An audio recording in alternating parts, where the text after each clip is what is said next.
Close your eyes.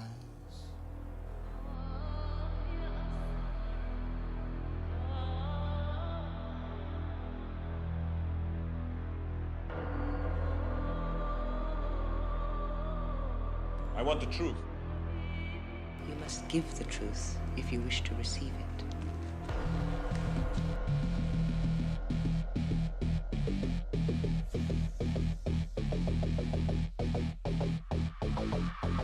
The obelisk.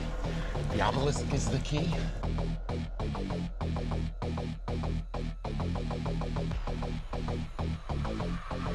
Obelisk, obelisk, obelisk, obelisk, obelisk, obelisk, obelisk.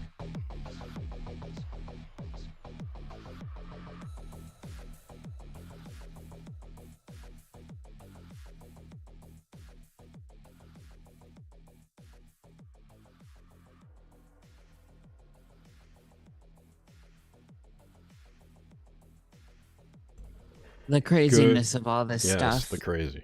Good evening and welcome to the Obelisk. Tonight's guest is the illustrious Emily Moyer and the lovely Dani Katz. I have no bios for you guys. I just know you're awesome and I don't give a fuck. So, good evening and welcome to the show. How are you guys? Y'all should know Dani and Emily anyway, just saying. Yes. But I want to jump in here just so people can understand who's who. Please just take a minute out and Dani, tell people who you is. Yeah. And then Miss Emily. You usurped my power. I'm Dani. But girl, you've got a book out there. Yeah. You got a Yes, award-winning yes. podcast. Okay, thank you, Nish. I am an author. I am a journalist. I have a podcast with Emily. I have a podcast on my own. I just put out The Language of Betterarchy, and I just put out a media literacy course for teens and grown-ups called Pop Propaganda.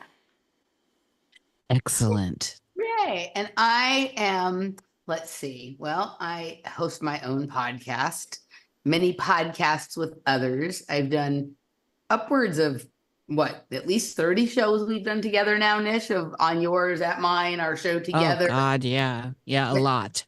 Many times here at either Nox Mente or the Obelisk. I'm talking all the time. So, right. I'm either talking or spending my time in a refrigerator. That's pretty much what it is these days. So, I don't know. I guess I started off as like, a conspiracy theorist, and now I'm like a makeshift nuclear physicist or something like that. I don't know, something like that. The changing tides. Speaking of that, speaking of nuclear physicist, how did that show go with Tommy? It was great.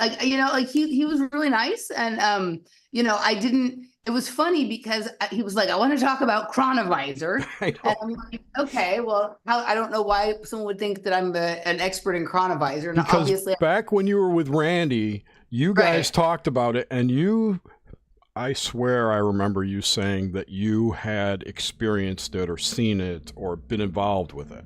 That's correct. Why. So this is where like things get sort of silly and funny, is that like chronovisor is what it's the exoteric term for it, right? But like that isn't necessarily what I would have referred to it as.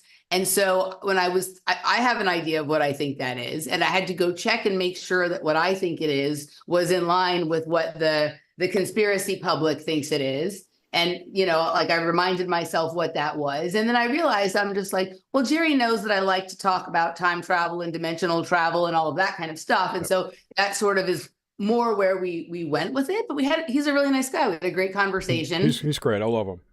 Yeah. I think that it's so interesting how so many things that I covered in my early days with Randy, like I got very far away from them. Or actually things that I was interested in even before I was talking to Randy. And then I went on this like walkabout, and now we're kind of back to the same topics, but from a completely different perspective. Yeah, because we're all black-pilled now. We're all black-pilled, but also like I think that there's like really only like 2 or 3 topics that sort of really matter, and everything else sort of spins around those, right? And so once you kind of identify what they are, then everything else just becomes like in relation to that. But we had to try them all on for size before we figured out like what the two legs of the pants were, right? Kind of thing. I don't know. So yeah. So I enjoyed myself with him, and I love talking about temporal and dimensional distortion and movement and woo and whatever. So it's good. I'm glad. Yeah. Which Tommy was this? Kerrigan, Is that Tommy's podcast. We had him on our show. Oh, okay. Yeah. The Is guy he a who wants to. physicist? No, Okay. he's a med school student who didn't continue. Sorry. I was just joking about the nuclear physicist, Nish. I'm just like a DIY.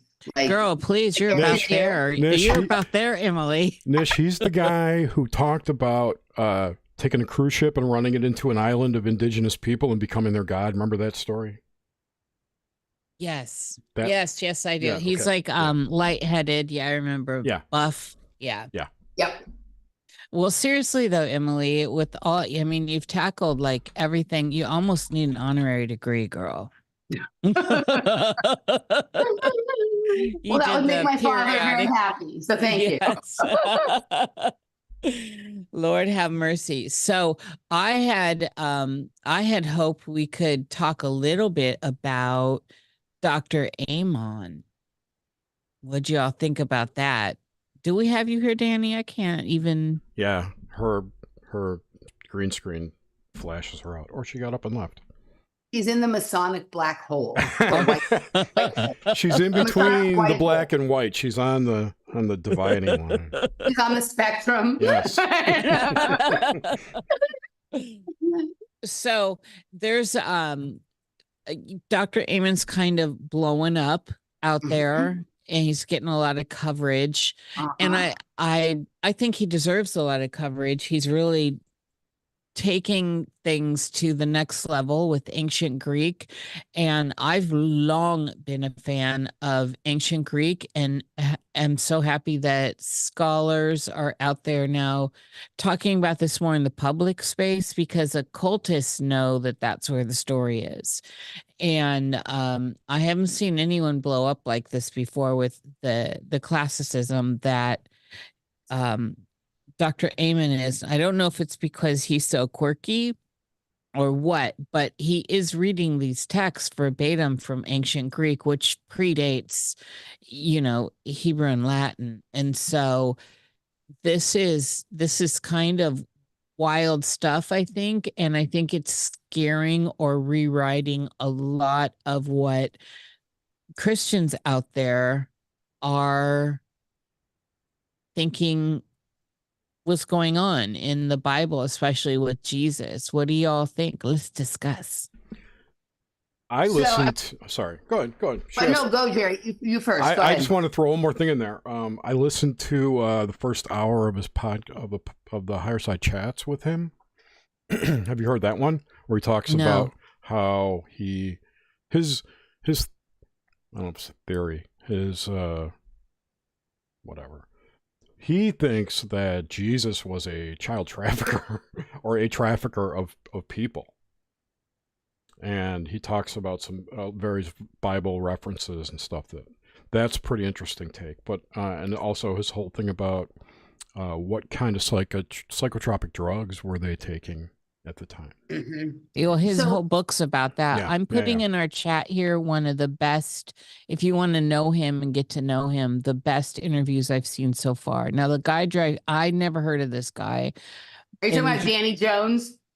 Yes, but this interview is really good. I was in there going, man, this man is beneath Dr. Amon because he just doesn't know all this information. And I just assume that people do because I do. But in the end, when I thought about it and I looked at it, I'm like, you know what? Most people don't know this information. So Dani did. Let's see, enter here. Dani, this interview with him, I think so far is the best personally. So I became aware of him because of that. I've watched a few different people on the Danny Jones podcast, and Danny Jones is one of those people that have sort of popped up that I'm like, and why are we listening to this person? But it's obviously being used as a portal for introducing specific ideas in a controlled manner, right? Yes. Yep. Um, Yep. And so I saw a post of, I saw his post saying that Ammon Hellman was going to be on his show. And then I saw a short that was very interesting to me. And I went and tried to watch the whole interview, but two things. I find Danny Jones, like, it's a little insulting to my intelligence. Oh, me too, Em. Thank you. Thank you. Thank you. And I find Ammon Hellman, while I'm very interested in what he's talking about, really hard to listen to, Yeah. right? Because of his affect. But I saw that he immediately I understood that he wrote this book called Chemical Muse, and that it's $900 on Amazon. So I'm not buying the book. You can buy the Kindle for $11.99.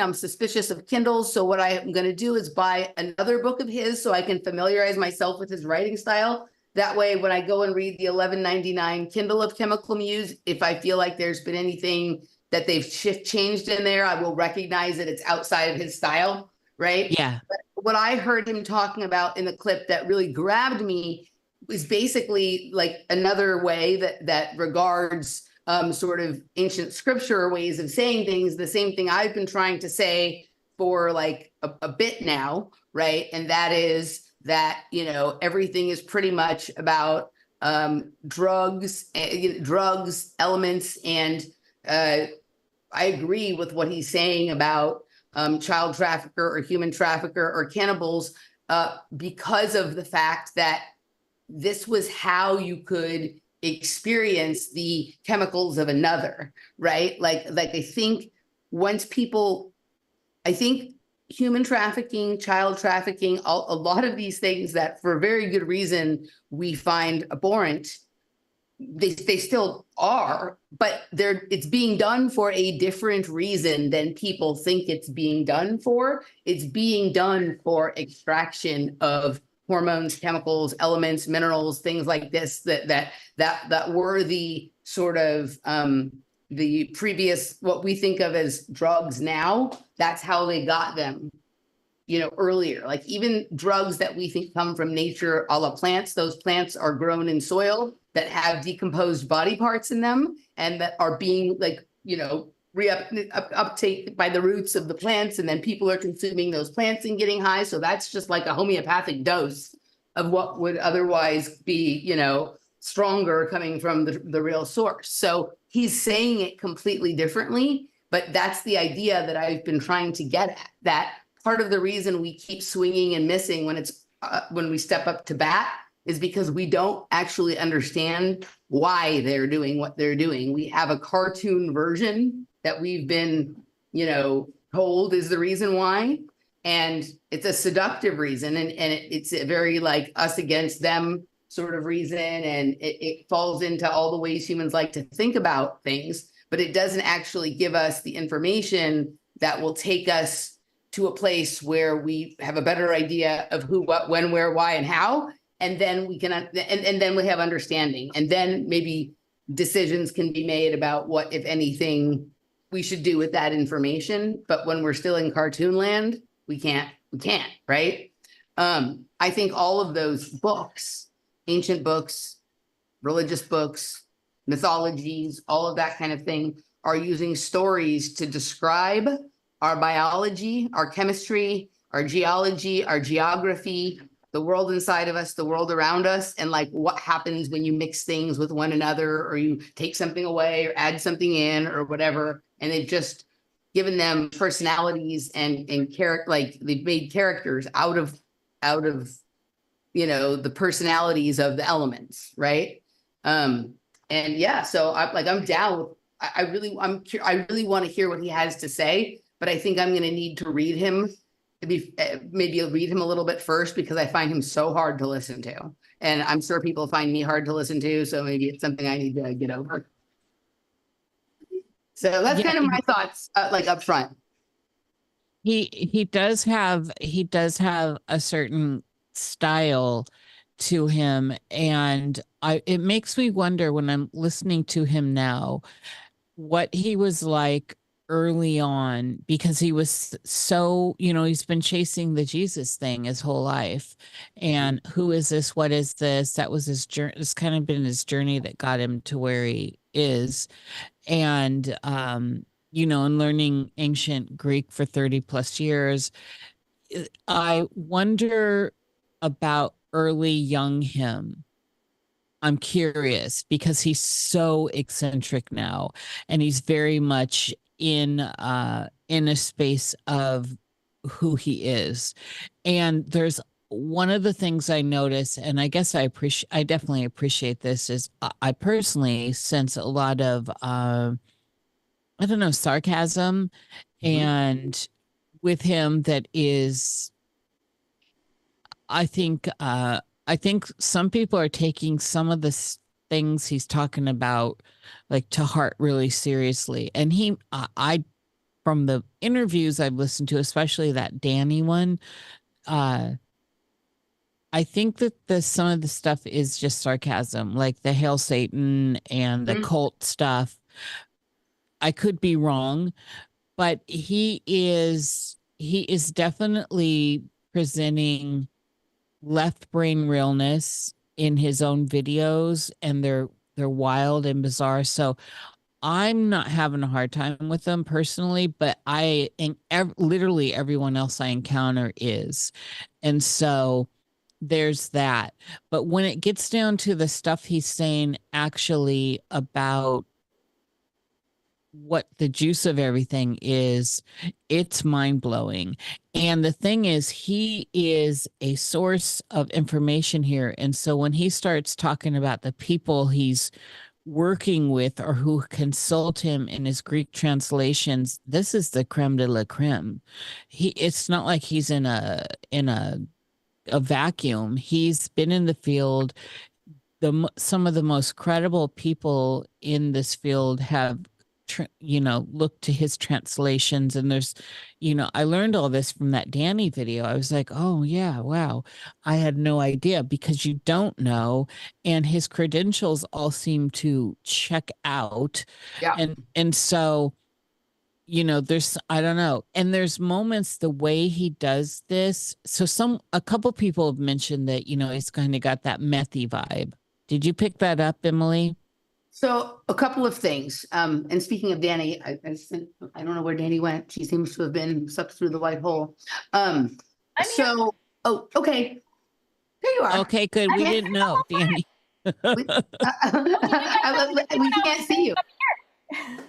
Oh, we don't see you in front of your thing. So we thought you weren't there. Well, we don't see Nish either, but we know that she's here. I know hers is avatar. Sting. Yeah. I know hers is an avatar and yours is your usual background. So I thought maybe you had gotten up to go get a snack or something. And that sounds like a good idea.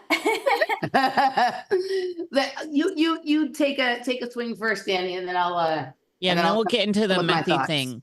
Yeah. So Dani, what are you thinking about Dr. Hillman? Okay, so full transparency, I had pretty much zero bandwidth this week to dive into him, but I did dance around one of his videos, and the piece that caught me was how many, I don't think he was saying words were in Greek compared to other languages. I think he was using another sort of linguistic term, which fascinated me in terms of how much information we've lost, like how limited and reductive all of our worldviews are, specifically by way of language. And to be fair, when I'm touching in on people who are doing other languaging or linguistic work, for some reason, my brain completely taps out. And it's not because it's boring, and it's not because I don't know that it's super important. I think it's because I'm on kind of like my own singular dimensional track with the languaging stuff, and I'm not yet at a place in my own studies to start synthesizing all of those other realms of exploration, though I very much look forward to that. Dani, what you just said about the language is like how I feel about some of the synchromystic stuff, right? Like as soon as I understood that was what I was doing, I kind of stopped listening to other people who do that, because I needed my stream to be clear, Exactly. right? Exactly. And like, if we're not paying attention to each other's work and the similar things are coming up, that makes it in some ways more valid than if we're all listening to each other and coming to the same conclusion, right? So I totally get that. Nish, about what you said, like, so when I've gone looking for his information on him, like he's got books dating back 15 and 20 years that were all from his doctoral research. So it's not like he just has a new book out last year and that's why he's on the podcast circuit or anything like that. I Right. also, during the period of time, like that I found out about him a few weeks later, I did get an email from someone who listens to my work and who has been a longtime student of Ammon Hillman. Like he takes little personal tutorial lessons from him. And he says it's changed it. And this is not like a famous person or a person in the government or whatever, but that it has changed his life, right? The taking the ancient Greek and then, you know, some other things he's learned from him as well. So I do think that like probably he's the real deal. And also because of he's got so many strange like affects and personality characteristics and quirks and whatever, right? He's like a person that a lot of people will dismiss or see only in one light. So, you know, it's different than someone who comes off appearing all scholarly or whatever it is, right? So it's kind of, you can let him go out there and say these things because a lot of people are not going to take him seriously, right? You have to get over a bunch of stuff in order to sort of dig in and dive in. But the things that I'm sort of looking at, like have the markers of like, there's only one story and there's like many different ways that you can tell it, right? And if you're a person who has found your way to that same story and you come across someone else who's telling the story, but a different way, right? At a certain point, you recognize that. And I can see that he has spent a lot of time deconstructing not just every word of the story, but like every letter, every syllable of it. And so there's a lot to learn from him, even if, you know, maybe his conclusion or his endpoint may be different than where I may go with it or whatever it is. So I'm very interested as far as the meth thing. Yeah, like he definitely has, like, I was going to say he reminds me of some drug dealers that I used to know, right? Yeah. That all kind of like weird and they're doing the sort of like Jim Carrey faces and body movements and they've developed a weird affect and some of them are really smart. I think there's a couple of, I'm sure he's experimented with everything, right? I'm sure he understands what realities get opened up by which chemicals. That's part of how he's come to what he understands, just like it's part of how I've come to it and how you've come to it. And there's, you know, many ways to get there, but chemical use is certainly one of them.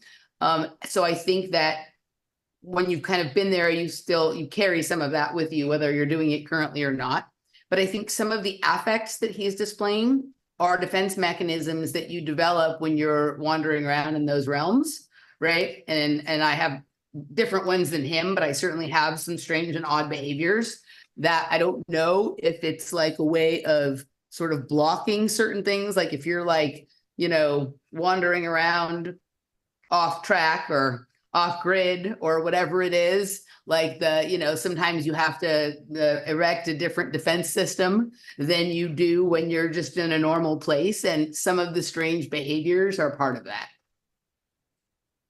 Yeah, like I said, I can see how people got to that, but he's too, for me, what I'm hearing, I'm picking up what he's putting down. Totally. And I am not bothered really by any of the way he is moving himself. But then, you know, you can just go to my niche channel and see that I'm, you know, I'm presenting crazy time art stuff and all kinds of stuff that people are just like, what is she doing? And I've been doing that my whole life. So, you know, in a weird way, I'm kind of in that same category. And then this subject matter that he's onto is stuff that has been absolutely part of where I have been as far as talking about the old Greek stuff and movies that John David Wolfe and I've made and Wojtek and I made and then stuff in my time arts. I've been all about mystery and some of this stuff.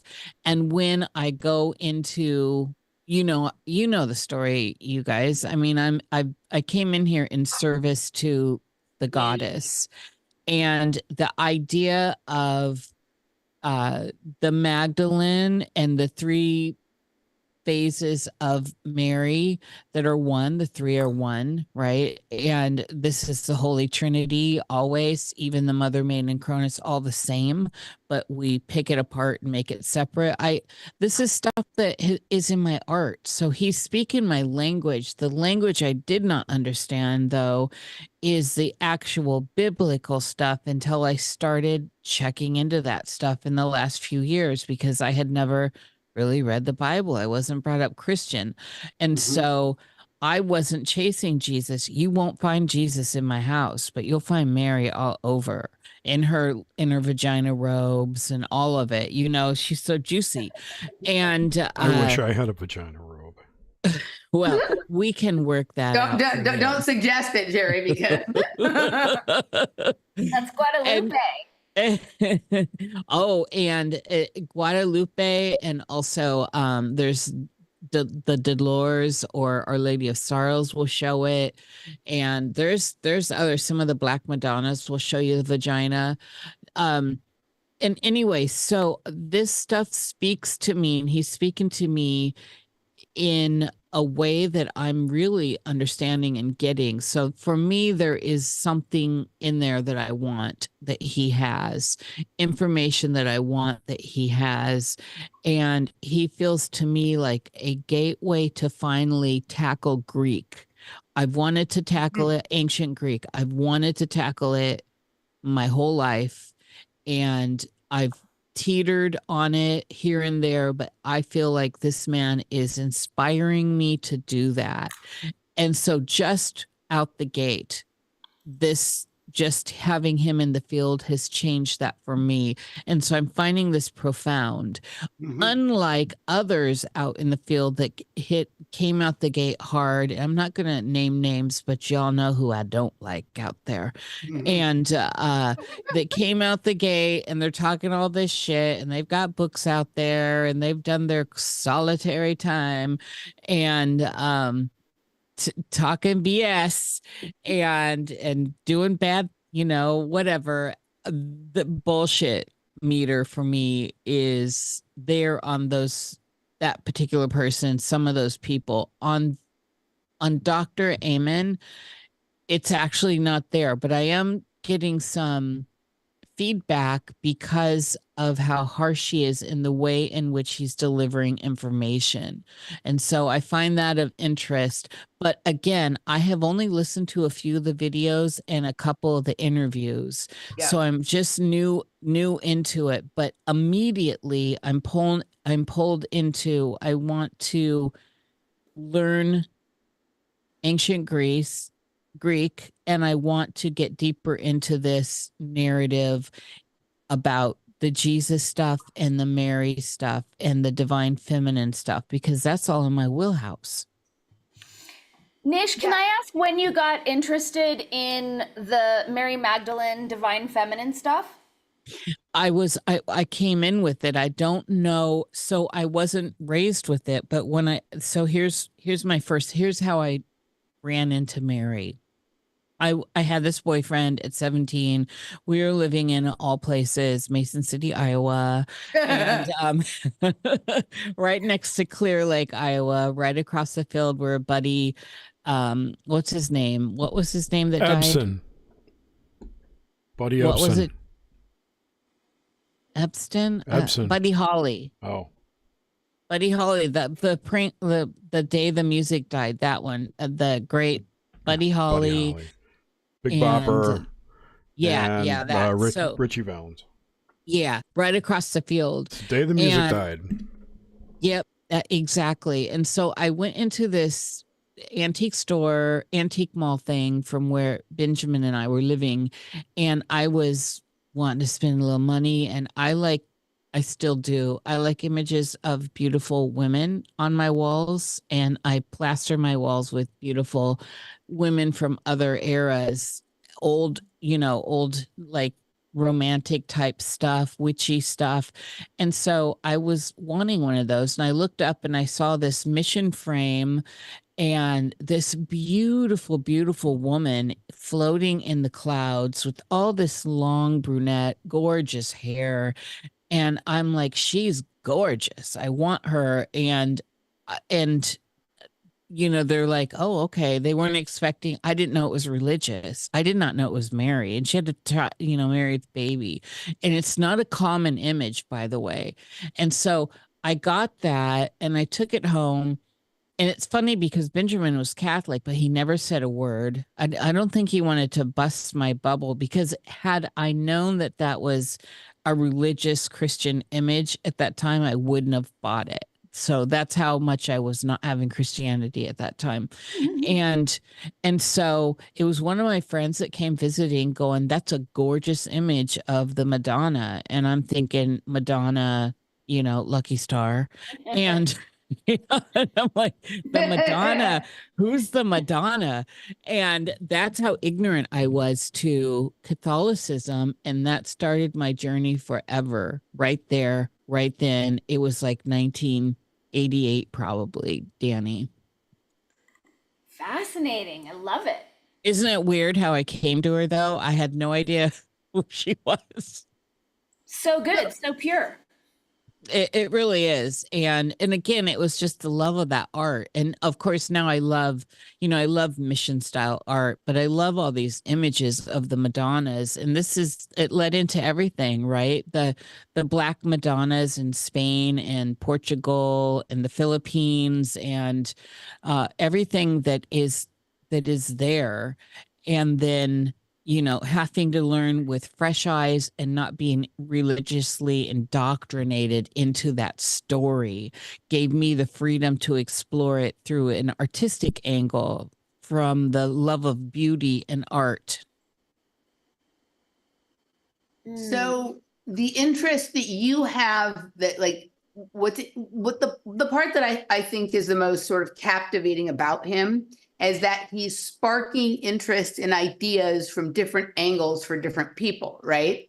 Like for me, raised without religion and not really like, that's not really my jam. And like language is, while I certainly am aware and appreciate how it affects our reality, there's other ways that I take things apart, right? And so when I went and looked at what his books are about, right? Like there's a clip of him talking about all of these sort of chemical references and sort of elemental or chemical or sort of hormonal based deconstruction of things that I always thought of as like religious characters or ideas or ancient language or whatever, and how they relate. That grabbed me, right? I went and I looked up like what his book's about. I'm like, yeah, I want to get that. Oh, fucking shit. It's $900, right? There's ways around that. Later, if you can find a good way around that, please help. She always has PDFs for everything. Hook a girl up over here too. But,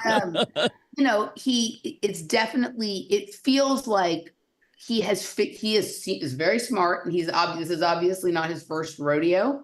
And he, some of what he does is as a performance, because a performance kind of gives you a little bit of plausible deniability, right? A little bit of, blurring the lines between what you're actually saying and what people think you're saying, that allows you to say more things than you'd be able to otherwise say. And I enjoy that, right? Like, I like there to be like a little, some dramatics and some chaos and some comedy and whatever to it. But it's very clear to me that he really cares about what he's talking about, and that he absolutely knows what he's talking about, right? Yeah. Taking great care to figure out how he is going to deliver this message in a way that stays true to what it is he's trying to do, right? As opposed to what other people are going to try to, because that everyone's going to take the bits and parts of things that he says and use that to sort of spin a project or spin a paradigm or validate some other thing that is not what he's talking about, right? So yeah, it seems like he's put a lot of thought into this. I think, yeah, it's amazing. I just want to make this clear too, that I'd encountered Catholic realities because my aunt had married into a Catholic size, but there was always Jesus with that woman, right? I never saw her alone. And so when I encountered Mary, that was the first time that like I saw her as beautiful, and I saw her in the clouds, and there was no Jesus as far as like the I guess crucified. I didn't understand that the baby was Jesus. So I guess you just have to take it the way you want it. I still have this piece. I should post it. It doesn't look religious. It's not one. I don't think I've ever encountered another one like it. I still have it. It's over my bed.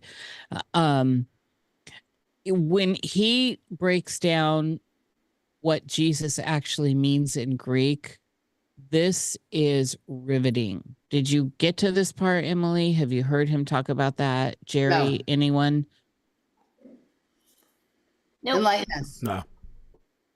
Well, I don't know if I can speak intelligently enough about it, but it's basically it goes into the whole pharmakia thing, and it kind of sounds as if, how do I put this? It's like I heard him talking about the dote and the antidote being like the Christ and the Antichrist.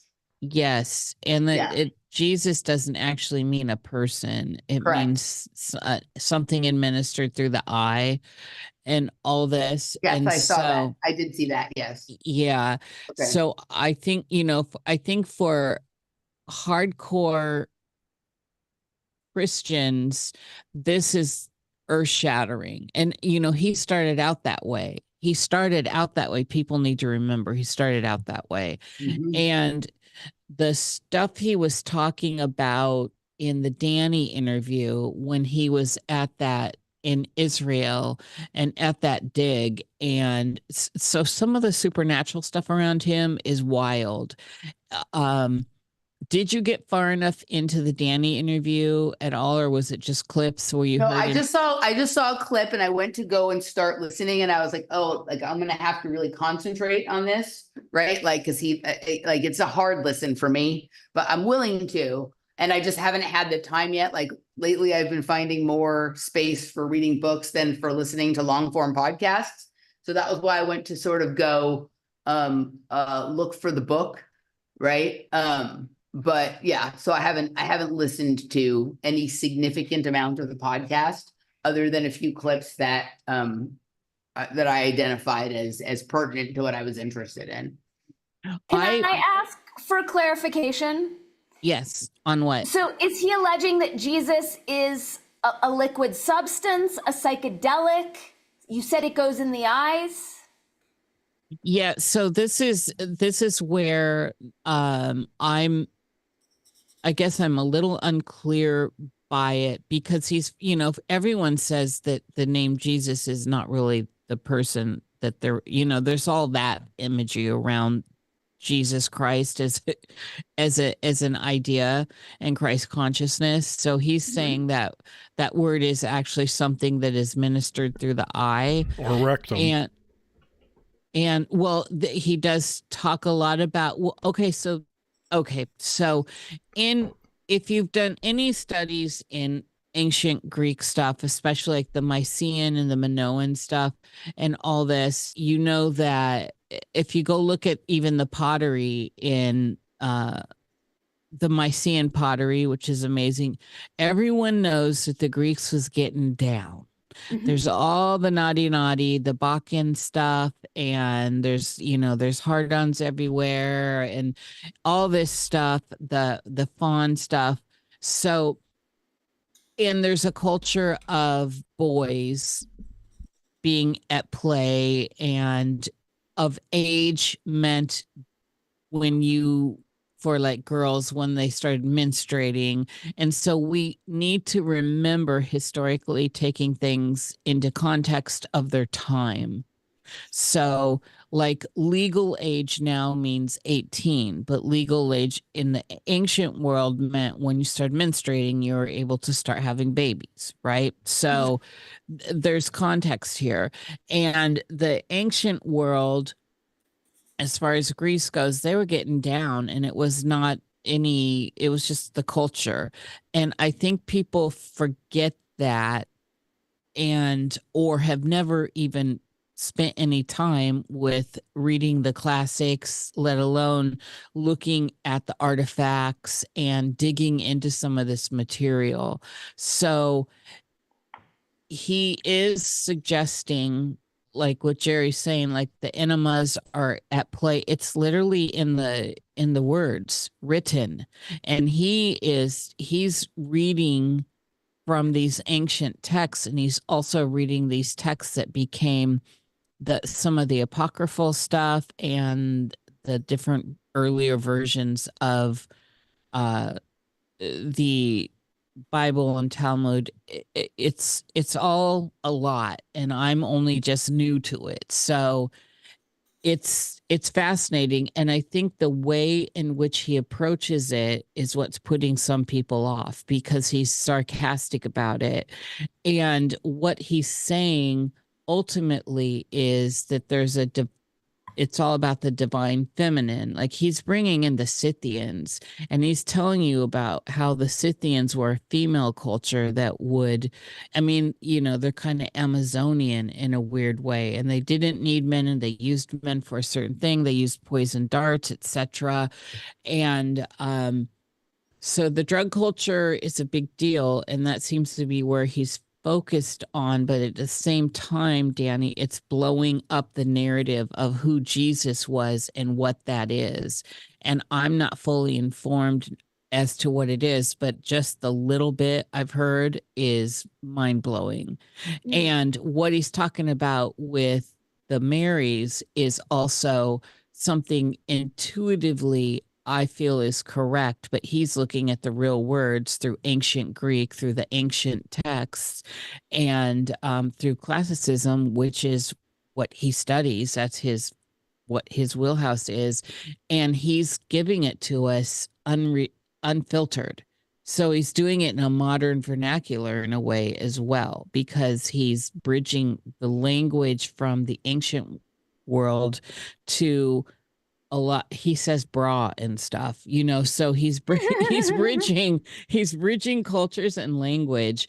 And I think that that's partly why people are struggling with it, because it sounds like he's endorsing possibly all this drug use, and people don't want to hear that Jesus would come on his face, and that the 12 apostles were children basically of age, but children to us now, and stuff like that. It's really rabble rousing. And then when he says hail Satan and stuff like that, with this, I believe, sarcasm, it's hard to swim through this material if you're knee-jerky towards Christianity.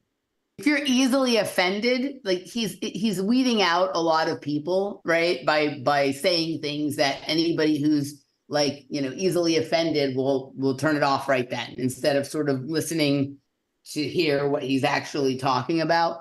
But your question, Dani, about what is he alleging, right? Yes. Is it okay? So there's two things that come to mind. And again, I'm just I listened to a little bit of him. I feel like there's something there that I understand, and that I would like to understand more his sort of perspective on. But there's two things that come to mind. So there's a movie. What's that movie with Bruce Willis and the kid who was on?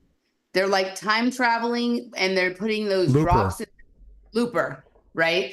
It's making me think of that. They have these eye drops that they're using as drugs. Yeah, it's right. And I can't recall if it's the eye drops that, I don't think it's the eye drops that make them time travel. I think they have to have like a gunshot and a pack, but the eye drops they're using to adjust because of the fact that they're, what was the eye drop usage again for in there? You're shaking your head. It was recreational. but it was something to do. But the people who were doing it were the ones who were doing the time traveling. Oh, I don't know, but I never got that connection. And Okay. there's another. Now I'm thinking of. Did you see Altered Carbon? I saw some of Altered Carbon. They Not all have of a it. similar eye drop drug, and there's also Strange Days. I mean, it's a common trope. Okay, so But I don't remember it being tied to time travel. In Looper, like that was I only saw it once. We watched it for a conspiracy cocktail, so maybe I'll go back and rewatch it. But it seemed to me that was like that was common amongst the people who were aware that this back and forth in time was possible. Like this was maybe it was that these people also engage in this drug and it wasn't necessarily connected to that. But all the people who were doing that drug were the ones who were doing the time traveling, right?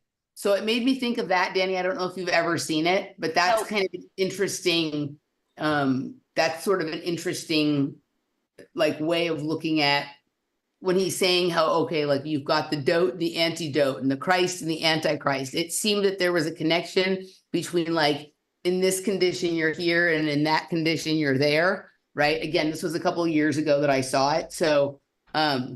That made me think of that. And then it also makes me think of, we've talked about this before, the whole narrative around like Donald Marshall and with the thing in the eye, right? Remember, with the thing in the eye and the black. Right, the worms. Yes, right. And so if you get one of those, the Vril worm, right? The Vril worm, right? Yeah. The Vril worm, and then people having their bodies jumped and taken over, right? And so then, okay, so if you get one of these things, when someone gets parasites, they need an antidote for the parasite. They need something that's going to, right? So I'm not saying that is what he's talking about, but I'm saying that when you're asking about what the possibilities are coming up around that, right? Those are the two things that jump to mind as like plays on that idea, right? I'm not saying that that's what he means. But the Looper thing most specifically, right? We've all like, I don't know, like when I was little, like I used to know people who did acid in their eyes and stuff like that, which is not something that I ever did. Yeah. I know people who've done that. Yeah, right. But the people who were doing the acid in their eyes were like the real trippers, right? Like they were like tripping at 11 a.m. on Tuesday morning in biology class. Yes. Sounds like something Ammon Hillman would have done to me. Right. Like in high school, he would have been like, yeah, it's like Tuesday morning. It's chemistry or biology class. Let's take some LSD in the eyeballs. Right. So those things just pop to mind when you ask that question, Dani. Yep. Yeah. Thank you. Mm-hmm. I think it's possible that there are entire realms that are based on elements different than the one that we are. Right. So we think of the realm that we inhabit, at least most of the time, as like carbon-based realm. People say that or like it's an oxygen. We have like a lot of carbon, a lot of oxygen. Some people say we're going to turn into silicon. It's going to be a silicon-based whatever. But like, what if all of these different chemicals, drugs, elements have entire realms that operate around them? Right. And when you do enough of that specific thing, when you access that frequency, that band, right, then you find yourself in a world that's oriented around that, even if it shares some common overlap with the one that we think of ourselves as normally being in. Right. Everything sort of arranges itself differently around that element instead of the ones that are running the show here. Does that make sense? Yeah, Yes. like it shifts your perception to the space of the psychotropic, right? Is that what you're saying? It's like, you if you take DMT, where do you go? Right. Where are you going? You're still in your apartment, but suddenly there's all this other stuff there. I'm thinking of, there's this hotel in San Luis Obispo. You'll love this, Nish, because you already talked about Madonna, called the Madonna Inn. You know what I'm talking about, Dani? Oh, hell yeah. I've stayed Okay. there. I was obsessed with it. All right. So are you familiar with this, Nish and Jerry, the Madonna Inn in San Luis Obispo? I've never been there. I have good friends there, but I've heard about it. Yeah, I know. Okay. So one of the things about the Madonna Inn, which I've never been to, but I've heard all the stories, is that all of the rooms are different, right? There's the this themed room and the that themed room. And when you check in, that's part of the surprise, is which room are you going to get? And then, of course, the rooms you don't get, you're curious about the other ones. And so if you're there with your friends, you get to look at other rooms, but if not, right, you don't. So let's say that each room, let's like play a game where we say each room in the hotel represents a different element on the periodic table or a different drug or something like that, right? And when you are in that room, that is the mercury-based reality, that is the francium-based reality, the rubidium-based reality, and everything is sort of spinning around that idea or that frequency or the sort of perspective, the angle that that sort of generates, right? You're all in the hotel, they're all rooms, right? But they're all sort of generated around a different central idea. Right. And the people who like, the janitor and the manager can go in all the rooms, but you can only go in yours. And that's part of why drugs and access to some of these elements and chemicals and whatever are restricted or limited or whatever it is. Right. And some people have decided that they're going to gain access to each and every room and see what that's all about. Right. But they tell us that it's very dangerous. Right. And that if you get caught snooping around in someone else's room, right, that kind of thing, so that's kind of how I think about these things now, right? That like the difference is they're all, it's like the difference is there you're in different boxes that's all in the same hotel. This could even be just even in the same room, the different hormone or chemical or element or mineral or whatever we're saying that thing that you take or that you access that does this is just provides you with like a different angle on a different perspective on the room that you're in, maybe like the facet of a crystal or a prism, right? It reminds me of like many mansions, the Bible thing, the many mansions in a way, when you put it like that. And this is why you were speaking, and it may seem left field, but you know how I am. Yes, that's what I was thinking, Jerry. This is I remember in one of his later talks, I think one of his more recent talks, he mentioned that Jesus in his return, it returns basically, it's the Lucifer Venus kind of thing, right? Where we are looking at Jesus is a eunuch or a female somehow. And again, I'm not deep enough into this material to get into this intelligently, but that information is in one of the recent chats, and he's got basically what looks like a tranny in a gold corset or something. That's the one. And I found that interesting. Now, of course, this is not new to me. And this is definitely at the heart of a lot of, dare I say, Masonic stuff with the Lucifer Venus stuff, the Morning Star, etc. And then in anyone that's dug into the angel stuff that is not just in Christianity, but in and outside of Christianity, and all the stuff I'm into and talking about through the Merovingians and all this idea of the in between, the two are one, that create the third, and then the three are one that create the fourth. This stuff is all not new, but that in a transcendent state, in a next form state, that is part of the process, as hermaphroditic state. And I'm deeply interested in this for a lot of reasons. But when he started talking about that, I was even more intrigued by it. So this seemed to be separate from the Jesus as the name that's talking about putting something in your eye or that. So this seemed to be the person now that he's talking about, just like we see the phallus of the Godhead going into the ocean and out rises the pearl of wisdom, which is Venus on the half shell. And so we've got this idea of a transfiguration of sorts that is deeply interesting if you're following this particular mystery, because the angels again are without gender.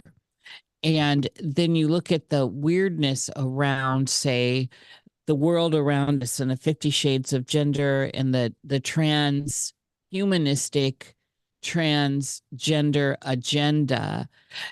It all starts tying in a weird way.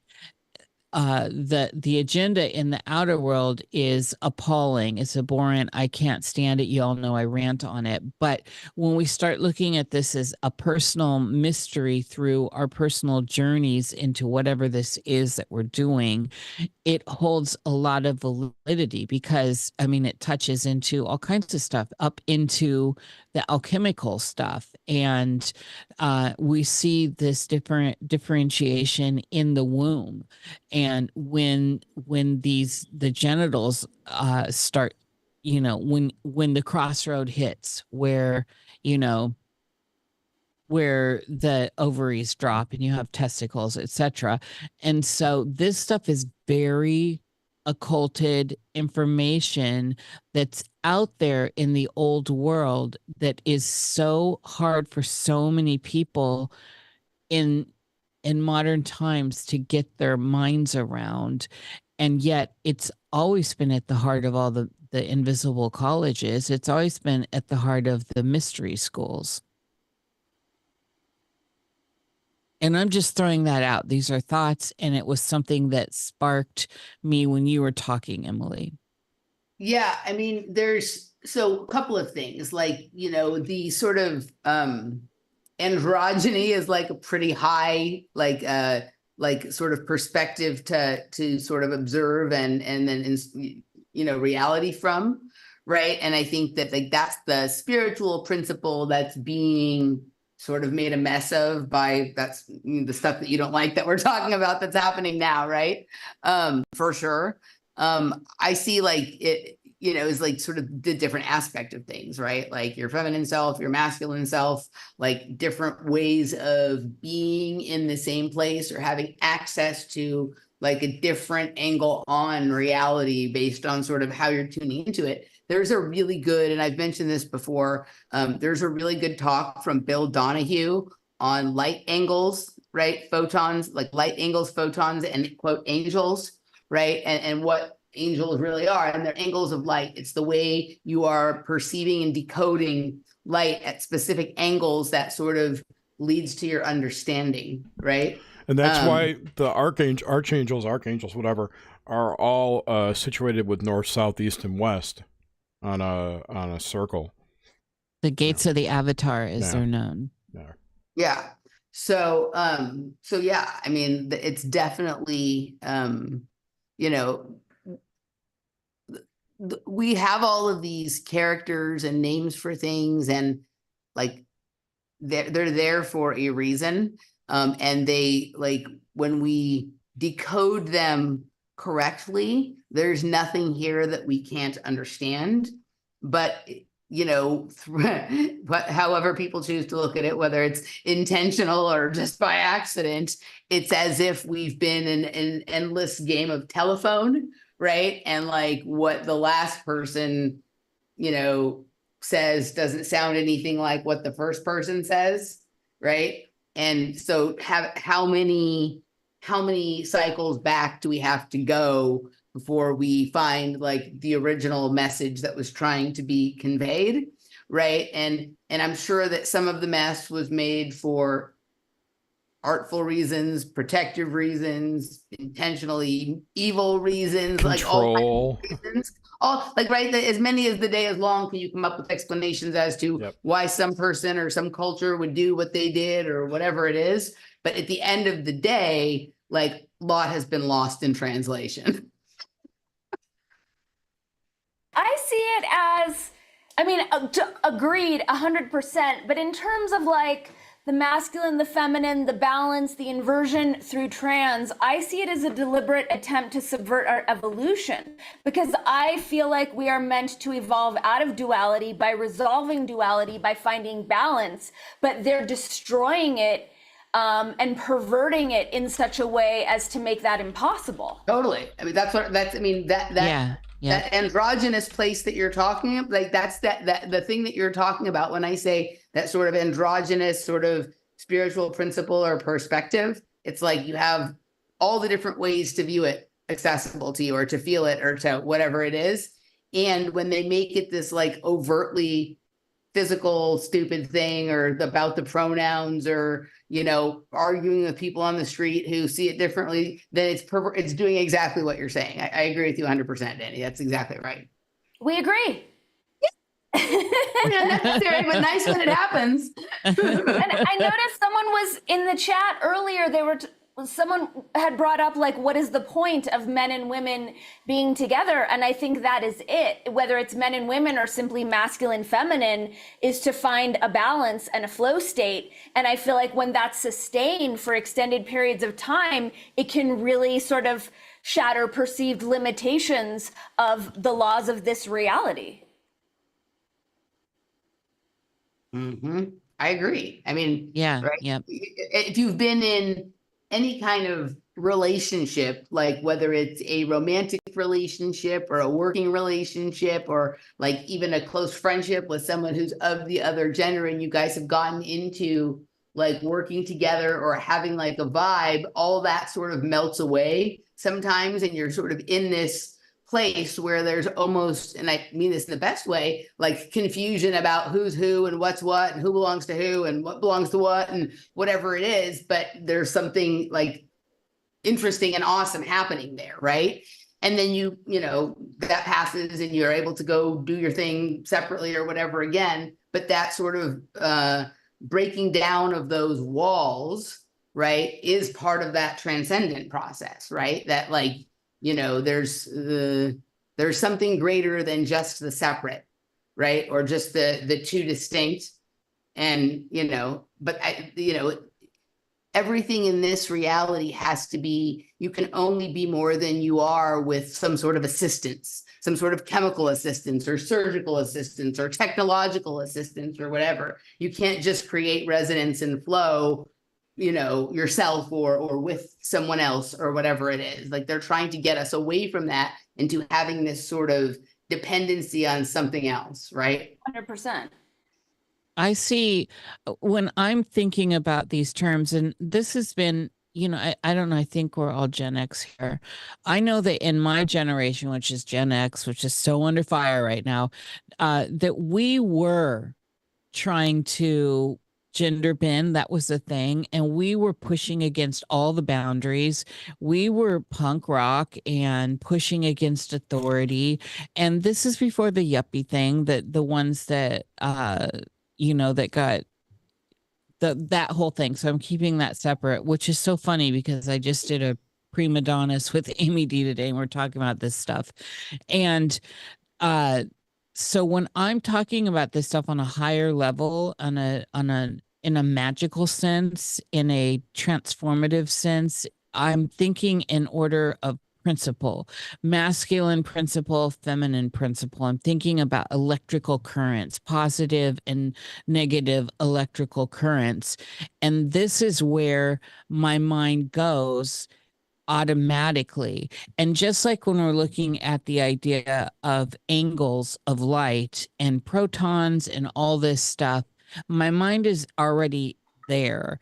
And this is what is so maddening to for me, a lot of this discombobulated aggressiveness that we're encountering in the culture where, yeah, I get the concept of you are not your vessel, right? I get the concept. I wake up, I go away and I dream and I don't even think about this space until I come back. And then I come back and I don't remember my dreams, or I remember them, but I don't think about that space. And, and there's a bridge and all that. But when I'm trying to just work in a magical sense and weave together what's going on for me on my journey, in my journey, I'm looking at these things as principles. And then everything kind of breaks down into electricity for me these days. and I'm trying to figure out how is this working. And then so when I'm looking at, say, bloodlines, and I'm looking at, say, blood, the water in the blood, because we look at these colloquialisms like blood's thicker than water and stuff like that, and I'm trying to parse out where's this born of, what's its role in culture and in the vernacular out there, and trying to piece together, why am I being attracted to something outside of me that is either offending me or drawing me towards it. So strong emotional attraction, strong physical attraction, magnetism. Then I'm moving into a different realm of processing information. Therefore, I'm like, okay, so this has something to do with my journey and the angle in which I'm traveling. And there is a graph out there in the world, and it's called the angles of light. And it's been around for about 500 years. And I have it in one of my old texts. And yes, I have old manuscripts that go way back. I have a respectable library, and so and I read, and so when I was looking at the angles of light long ago, about 30 years ago, and I was trying to parse out what is this and how's this playing.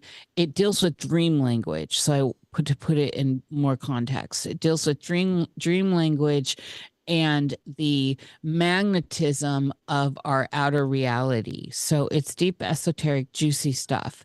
And then when I started overlapping the idea that we're talking about earlier, Emily, with you, and citing the angels are angles of light, and then we start moving into protons, now we're cooking with oil. And this is where I think all this is leading for me on an internal level. So I look out at the world, and what I'm seeing is nobody can agree on what they think they are. They're identifying with all kinds of stuff, and they're being very aggressive about that. This includes skin color. This includes what you rocking in your crotch, etc. You know, this is all this stuff. What bloodline you're from, and all this, and then this whole desire wish thing that goes on in the outer world that's also pulling us. So why is it that if I have straight hair, I want the curly hair, or if I have dark hair, I want the blonde hair? Why is it, if you often see, at least in the culture I've grown up in, a lot of times opposites are attracting as far as physical. You'll see blondes with brunettes, and you'll see, there's like a brown-haired guy, a brown-eyed person with a blue-eyed person, etc. I've noticed this a long time. These aren't exclusive. This isn't empirical. It's just an observation. And so I apply this to what am I seeing in the outer world, and how's that affecting my journey of where this is taking me? Where is this angle of light taking me?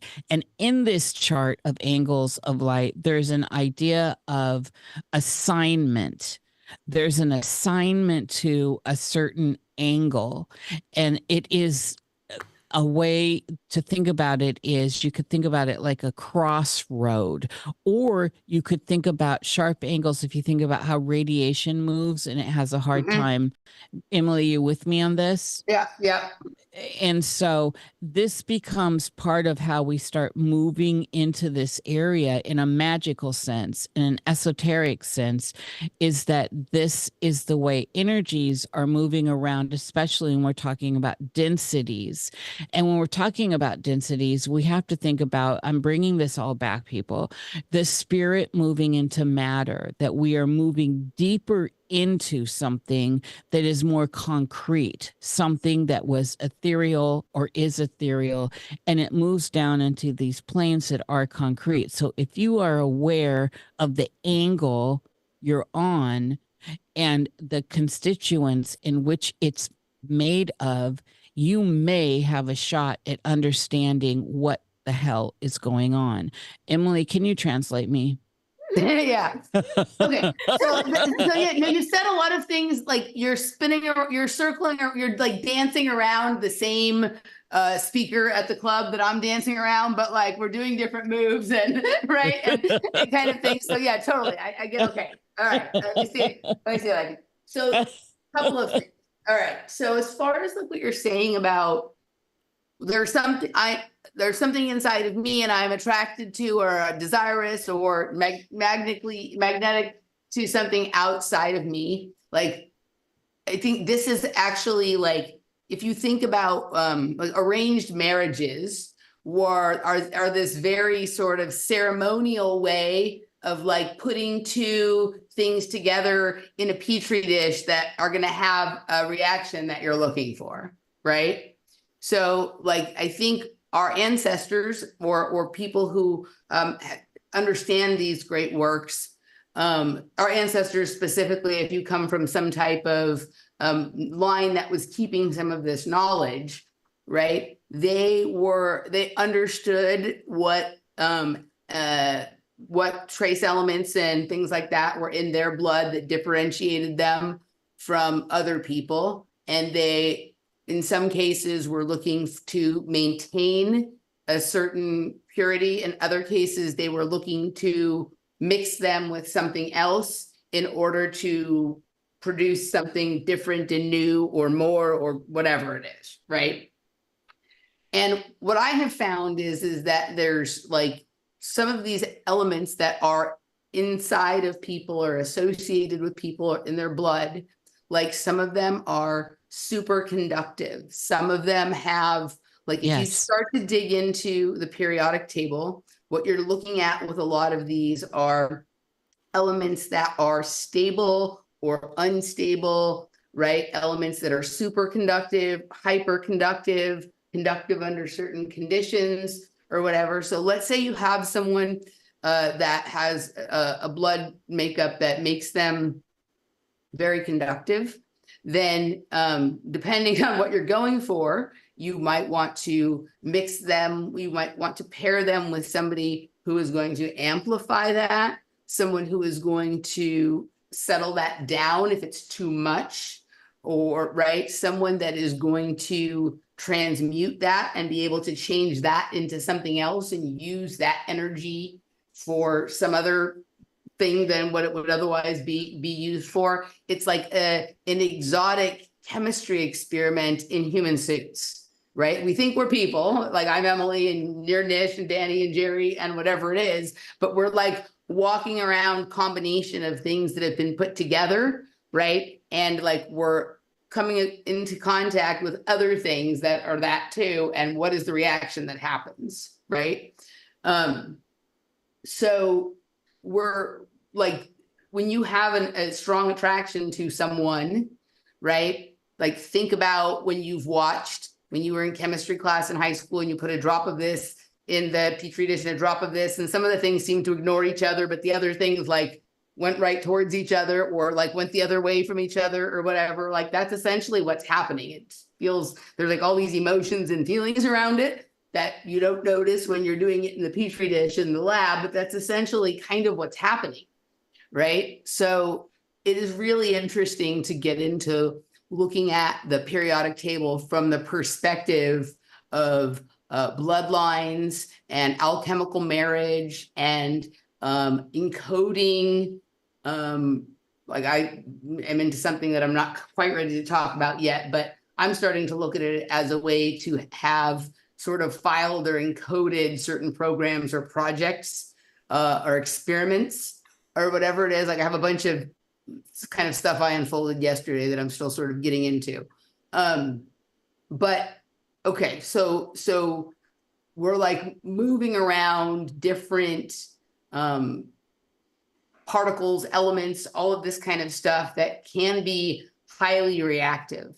Now, I think we live in an environment that has a lot more particulates that are intelligent than around us than we thought. And I don't just mean because there's like smart dust or nanotechnology, like all that stuff is based on something that is prior to that, right? And these particles, light hits them at certain angles. And if you can begin to understand like Yes. what the makeup of the environment you are in is at a specific time and how that reacts to light, sound, weather, water in the area, different things like that, you can literally put yourself in a position to get a peek of a concurrent reality that exists at a slightly different angle. And I think this is a lot of what Yes. architecture and monuments and different things that are seem to be like, why would they put this here? But if you are part of, you know, if you, once you sort of understand what the city really is, which is different than what you think it is, what the skyline really is, then if you look at it from the perspective, knowing what the centerpiece is, and you're paying attention to how everything else arranges itself around that, especially in terms of when light hits it at certain angles, you can see that it's something else.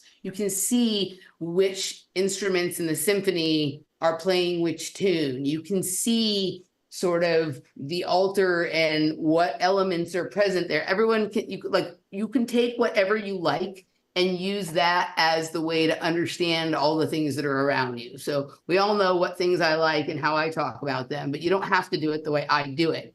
But basically, like, you're looking at, you know, concurrent realities arranged in specific orders around you, and how you can unlock and understand them has to do with sound and light and the condition in which you meet your environment. So how you show up, meeting up with what is going on, right? And I think some people know what days, what is possible. Like, I don't think you can access every reality every day at all times, right? Like, maybe you can by doing things to yourself and whatever, but I think there's a really natural, organic way you can do this if you understand how to sort of like read the tea leaves, you know what I mean? And yeah, and so the light hits something, some little stone or little particle that's on a statue in the park, and suddenly you sort of see like a prismatic shimmer, and you're looking at something a little different than what you were looking at 5 minutes ago. And that reminds me of stuff I've heard from Peter Moon. You familiar with him? Mm-hmm. Yep. Talking about what was that guy's name? Radu Sinamar. Thank you, Radu Sinamar. It's a great book. Yeah. I only have several books, but yes, Radu Sinamar is very interesting. Very, extremely. And the whole idea of an inner earth being actually an alternate dimension or an adjacent reality, or something that you have to pass through a portal, but you have to be of a certain frequency. Yep. And essentially you have to be in a certain state, your physical and mental being, in order to pass through and even see that gateway, that portal. So I don't know what you were talking about, just reminded me of that. I don't know why, but if you think of it like this, like, let's say like you were to come to my apartment, like, let's say like we get to this space where we have advanced spiritual technology, mm-hmm. and you come to my apartment, and I'm on this side of my apartment, and you're standing in the hallway. And if you can bring yourself into resonance with my frequency, then you can move into my space, right? Like that, like yeah. This is the advanced sort of yes. Alchemical powers that we can develop in ourselves when we sort of understand who and what we are and where and why we are. Yeah. And I mean, and that's not the only thing too. I mean, there are countless stories, whatever, recollections of similar portals. I know the one that's on the top of my head is like the idea of a doorway in a forest. Right, just mm-hmm. an empty trellis or a stairway in a forest, something that leads somewhere that goes nowhere, apparently. But if you're in the proper state, physically, mentally, spiritually, it could possibly be a portal or gateway somewhere else. It has a lot to do with whatever's in the ground in said forest, that too. What is inside of you, and how you're resonating with each other. Exactly. And that just reminds me of back when I was like buying into the whole light worker thing and cleansing nodal points on the planet that I know, I'm sorry. Thank you for your service. One of the main tenets of that was that you had to be in resonance with that area, the land, if you will, the rocks, whatever, in that area where the portal is in order to do the cleansing. Same kind of idea. There's part of what makes this work for me is this idea that is finally it's getting reamalgamated as we are moving deeper into some of these ideas, but DNA entanglement. Yeah. And you know, the I don't throw Einstein out, that baby out with the bathwater. There's something there. And the idea of spooky action definitely has always felt relevant to me. And so this idea of DNA entanglement goes a long ways as far as when you're tuning in or what it is you're attracted to. This moves through the concept of, which I think is the biggest lie here, time. It moves through time and space, whatever the hell that is, the etheric field. And this is all why this is not popular, and it's not going to be a popular thing to say here, but why, Jerry, when you and I were looking at the work of Tim Refat, I love that guy. His stuff was making sense to me. Totally. Like cuckoo, but totally yes. Yeah. Oh, it totally makes sense. It still makes sense. Yeah. I think he's a nut job, but it makes sense. But okay, well, I'll let you finish. I'm sorry. Well, no, I just wanted to drop that there, that there's something here to entanglement.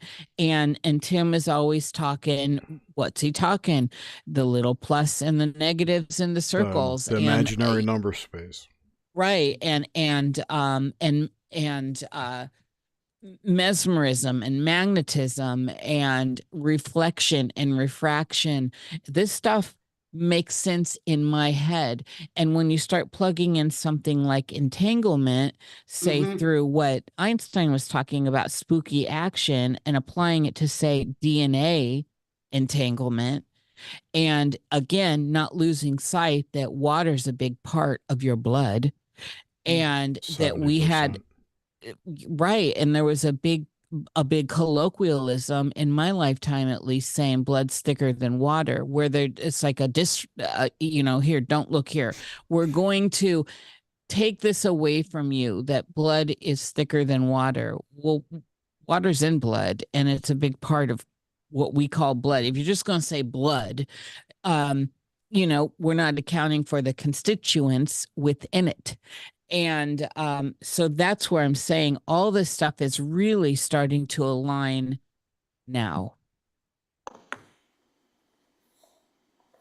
So I had this, I have these experiences when I go to parties that have great sound systems that I'm not sure if the experience I'm having is actually happening, or it's just making me think about things, it's kind of giving me an exaggerated view of things to start, to get my thinking going about something, right? But I was at this party, and my friend, who listens to a lot of our stuff, was there too. And I actually told her this while we were there, and she's like, oh my God, I was having the same sort of thought or feeling, right? There was something about the music that night and the sound that night that it felt like our DNA was being vibrated in a way that was allowing everyone who's in the room to sort of exchange information on a different level than I had noticed before, right? And most of the people who were at the party that night were people who were long-time party people in Los Angeles, right? Who've been around for a long time, and who I noticed that night how similar everybody looked to one another. Right? How so-and-so looks like a combination of so-and-so, and so-and-so looks like a combination of so-and-so. And it's what if that's what because we're made up of water and cymatics, right? And all of this kind of stuff. And you're in these highly, definitely these cymatic environments with these sound systems, that one of the things that's sort of being done here is this way of like, you know, when you used to, remember that when for a while with cell phones, you could do the bump technology where like you bumped your cell phone against someone else's and you could share files, Yes. Still right? can. Still can. Okay, so so that it was kind of like that, but you didn't even have to bump people, right? It's just that like the vibe gets going, right? And if there's anything inside of me that is in resonance with anything inside of you, like a tunnel or a portal is sort of erected that allows us to sort of pass information back and forth, Yep. right? On a level that felt different than something I had felt before. And it was funny, like when I started telling her what I was thinking, she almost finished my sentence. Like she knew what I was talking about because she'd had the same thought, right? So so many ways to go here. I believe that your heart generates your field, right? Your magnetic field. It generates a magnetic field around your body, which extends about 2 meters. And it's the connection of that field with other people that allow that transfer of information. That's kind of how I view it. And to add to that, I think it is my belief that the reasoning behind the 6'2" social distancing rules of COVID I agree. Yeah. were to stop that communication from happening. So people couldn't get together and all agree this is bullshit. So they kept everyone apart so that those connections could not be made. Yeah, I feel like I talked about this with a couple of people during shows early in COVID. That's that kind of idea. Like I wonder if one of the side effects that they were, you know, concerned about, because they're never concerned about the side effects that are going to hurt us. But Right. they're always concerned about the ones that might help us. One of the That were based on models. Unfortunate for them side effects maybe of something like the 5G or whatever technologies we're putting in is that it did open up our fields to be able to exchange information in a different way. And they were kind of unsure about whatever that was, or they didn't want, maybe the antidote to that problem was whatever was in the lollipop, right? So we can't let them be close to each other until they have something inside of them that's going to make them repel the information coming from the other bodies or the other people or the other hearts or whatever it is, right? I feel like I talked about this with Randy on a show sometime like early in COVID, right? Maybe it was someone else. Who? Randy Moggins. Oh, I don't know. Yeah, I feel like that was like one of the early day conversations in the first few weeks about what was going on, right?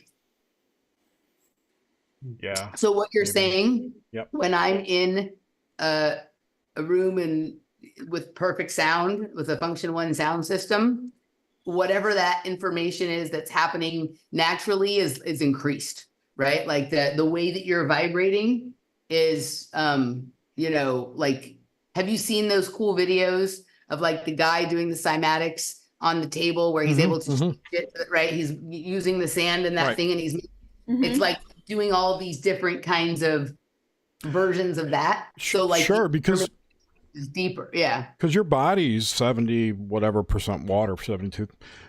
It's close to the same amount of water that's on the planet, by the way. So that 70%-ish thing. Cymatics affects that water too. Yep. So yeah, maybe there are tones in the music, you know, definitely in the bass. You know, bass affects everybody the same way. But yeah, it's interesting. And plus, you know, we don't know what effect sound waves have on the ether. It's true. So it could be a dual effect. I don't know. It's all interesting. And there's so many things going on with sound and light technology, sonics and optics, right? That we would be wise to avail ourselves of. There's information out there everywhere, but it's not something that gets talked about enough. And there's some really, like in some of the concepts that seem like really high technology are actually quite simple to understand, but you would never think to look at them or look them up unless you just happen to trip upon something. And you're like, oh, that's kind of interesting. And then you find out that like this specific type of optic glass is used in almost every kind of technology that has anything to do with the way you perceive anything. So understanding how it works would seem to be a good idea, right? Yeah. But people don't think about that when they're thinking about what is affecting us. They always want to think about who is controlling us, right? And they're not really actually just like trying to understand how it is we receive and perceive information. It's all very interesting. Well, and then that gets down into the actual crux of who is controlling us by our perceptions of such. And it's interesting to me when I'm trying to navigate the outer world, because to me, y'all know where I start at everything is it's all a dream. And it's easy for me to plug and play that said OA, Westworld, and 1899, because those things all speak dream language to me, and the idea of different dimensions. A circle is a circle on a flat plane, and then in dimensionality becomes a sphere, etc. And so when we're traversing, say,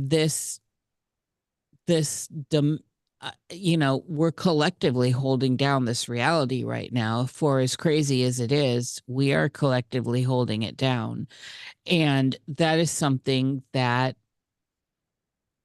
is poignant when you look at it from, say, a non-attached reality, that you're in here in a dream space and there's a whole bunch of nasty stuff going on in the dream space, like that's going on outside in this outside world with what I call these non-human controllers and all this fuckery that's around us that all of us talk about. We all get on about all that. And yet the main space I'm viewing it all from is more of a non-local space, and how it is affecting me in the local space. So that's what becomes interesting in this greater conversation of what is happening and where are we going, and breaking apart narrative and proton arcs, etc., electrical arcs, narrative arcs. All of this stuff becomes very interesting. And then I, of course, personally love that kind of Jungian lens, not the Jungians, because there's probably like two in all the world of modern Jungians that I dig. And one, ironically, has been in conversation with Amon. And so, but it's Jung that speaks to me only because I've read through his indices. So reading Jung, like any good book, you're like, all right, or any record, well, who's inspired this person? And so that's how I got into all the classic Mesmer and, Plotinus and all these people. And so when I'm looking at the outer world and these experiences we're having in the outer world collectively, when I'm personally being attracted or repelled from stuff in the outer world, I know that I need to understand what is going on here, because there is some sort of magnetism happening. And then if there's a bigger group of people that are noticing or having the same visceral experience, then there is something that is speaking to me on an even deeper level. And this is how we start seeing like these circles of influence that we're all in, right? This is how kind of we're, coming together here and there. And so one of the things that's holding all this down right now is everyone knows that there's this idea of, say, the uncanny valley happening, that we are somehow hitting up against some reality barrier that is degenerating the reality that we're experiencing. On the very surface level, it could just be someone saying, oh my God, the political system is all the same system, and all these people that don't get along somehow are pretending like they don't get along because they get along over here and they get along over here. And, that could be one person's level of it. And then all the way down to, all right, these aren't even humans. And there's an energetic field within that physical body that looks familiar, looks similar to my physical body. And I am now able to perceive there is a difference here. And then psychologically, okay, if I want to go there, that's a psychopath, that's a narcissist. And those are qualities I don't want around me, the repel factor. So understanding the environment, the pool in which we're swimming and navigating becomes a very complex situation. And then trying to communicate complex personal realities to other people that are also noticing anomalous stuff that is bringing them into a state of lucidity in this collective shared dream space is tricky. And from what I'm understanding, looking back to look forward, is that somewhere along the line, we have been affected by these light angles, by light as it's moving around the etheric field. And this is where I think so much is getting lost. This is where people get lost. They don't understand it. And it can be as easy as hanging your faith in that angel, right? Saint Michael help me, Saint Christopher help me, and or that God or that savior complex. However you're going to deal with the actual energetics becomes the bigger idea here for me. And so the whole thing looks spiritual from where I'm standing, but I'm attributing the idea of spiritual outside of religion, outside of some sort of controlled narrative that's telling me that this experience, these synaptic responses that are creating new neural pathways in my brain because I just discovered something, is bigger than that, and that I have no control. And that's where I think it's hard to get people to come back to. And this actually addresses some of the fuckery of the law of attraction, if you ask me. And in the end, where I'm standing now is I do think everything is intelligently run, and that everything has an intelligence to it. It's a matter of tuning into that intelligence. Again, Emily, can you translate me?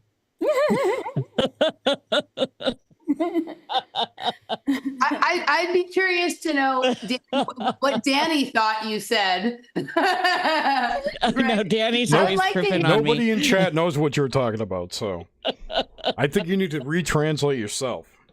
Well, so I know. I was actually curious, Nish, about this, your idea of magnetism and being repelled and attracted. And when you're strongly repelled, it's something to delve into. And I feel like I used to use that as a guiding principle per se, but I feel like these days, so many things are repellent for reasons that feel like it's protective for me to actually stay away. So I'm wondering how you discern if you're applying that to everything or what that's about.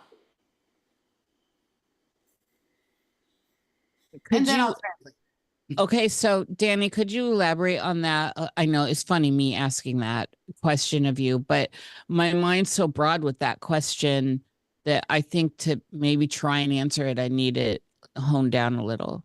I guess I'm wondering what you were referencing in terms of whatever is repelling, and I don't know if it's this content creator or if it's the religion around the Magdalene, but I'm also wondering if there isn't an element of discernment where there are times that you're repelled and you honor that and you're like, yeah, I'm good to just steer clear of whatever that is. So I'm looking at that like the way that we look at magnetic dielectric magnetics, and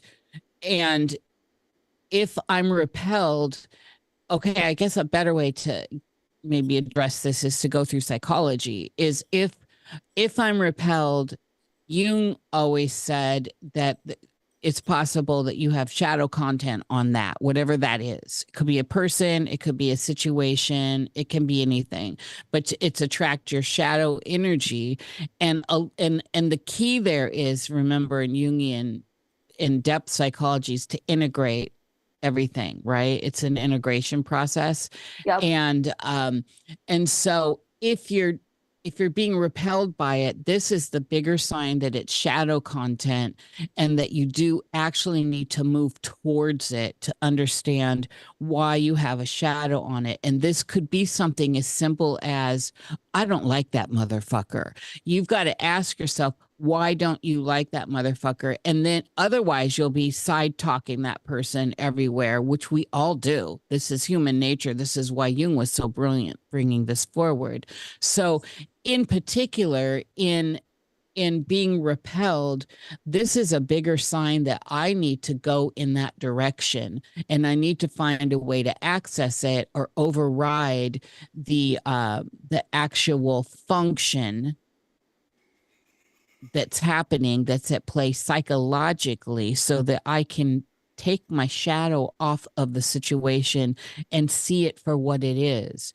And here's an easy way to look at some of this information. A lot of times when people get into physical relationships with others, one of the old time standing, the OG Jungians would say it takes about 6 months. It doesn't even matter if it's sexual, just close in relationships with friends even. It takes about 6 months for your projection of your content to come off of that person, so that you can see that person for who and what they actually are. So what are we looking at here? Then we're looking at an element of time. And that's interesting, because initially you're only seeing what you want to see, whether you love it or hate it. Mm-hmm. And so that is a dynamic that interests me, Dani. That is a function that I'm interested in, especially if I'm repelled by it. And then, we could take this conversation up into like magnets and all that, but I'm hoping that that may be closer to what you're looking for as an answer. Yes, thanks. So you're speaking relationally, like with other humans. Well, and situations. So say I don't like this situation of everyone's hating on Jews because of what Israel's doing. I don't think that that's fair to Jewish people. And so that's a situation that's not involving any one person. And so this whole Palestine-Israel thing, just as an example, is, in my mind, where I stand, out of control because of that, because now everyone is associating one with the other when they are not. Does that make sense? It does make sense. Is that happening in your world? I see a lot of, it ain't no joke. I've quite a bunch of Jewish friends, and I see a lot of Jewish people that don't even go to temple, aren't even practicing Jews. They're mystics or witches or some other kind of something, right? They just happen to be born into a family, right?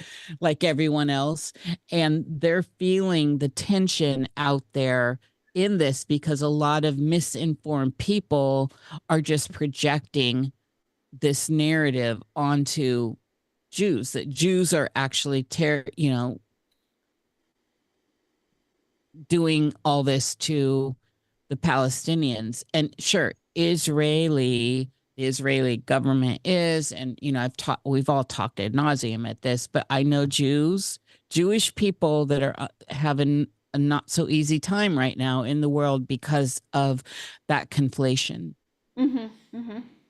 Got And it. it's not fair. It's the same with the LGBTQ thing. I love that community, and the bullshit of the narrative there is absolutely pulling in the people that don't have any association with that, or like the people of like, again, a government and the people. We can't conflate these things, and we need to understand that one is not the other. And this is when it starts to break down to what are the qualities of this versus what are the qualities of that, and discerning our world at a deeper level of understanding, rather than get caught up in these algorithmic narratives that are controlling us all. And then this is where I keep getting wild.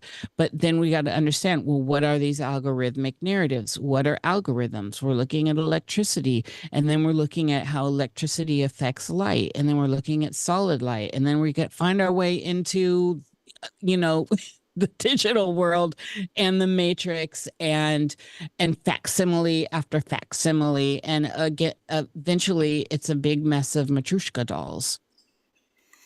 100%. Emily, I'm curious, in your explorations around superconductivity, are you working with Ormus while you're doing this research? I definitely have experimented with it, right? I definitely had an experience late last year of let's say overamping, like taking what was already a live wire and blowing it out, and that was informative, right? Yeah. So right, like I think that while I am completely, I certainly take the liberty of experimenting with my body in any way that I please, right? Like, I don't know for myself that that's something that I need, at least not, like maybe when I get further down the line with understanding certain things in a very specific way, maybe something, right? But I understand why for some people who are not just naturally as sort of highly charged as I am, that may assist them in sort of exploring certain states. But like for me, it's kind of like I'm pretty highly charged already, right? And it actually just like it just drove me right over, right?